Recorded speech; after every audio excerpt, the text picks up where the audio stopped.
ठिकाणी ते जाऊन आलेले आहेत. का वाटतं अशा ठिकाणी आपत्तीच्या वेळेस एकनाथ शिंदे अनेक वेळा उपस्थित राहिले. मला त्याच्याबद्दल बोलायचं नाही. पुणे असेल या ठिकाणी. त्यांचा असा अपमान करण्याची गरज नव्हती. काय गरज आहे अपमान करायची? माझे मुख्यमंत्री आहेत यार. बाकी सगळ्या माझा आणि त्यांचं काय फार म्हणजे ते मला फार मदत करतात, माझा आणि त्यांचं फार सख्य आहे असं काही नाहीये. पण मुख्यमंत्री हा पदाचा सन्मान राखलाच केला पाहिजे. ते माझे मुख्यमंत्री होते, आता उपमुख्यमंत्री आहेत. नावं जाहीर होताना मुख्यमंत्र्यानंतर माझी मुख्यमंत्र्याचं नाव यायलाच पाहिजे होतं. ते कसं काय कळलं तुम्ही? आणि आता काय उपकार केल्यासारखं दाखवताय?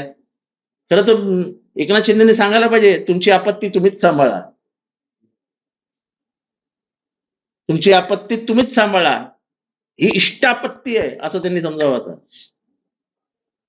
ह्या अपमानित करून त्यांना कमिटीत घेणं हे मला तरी काय बरोबर वाटत नाही.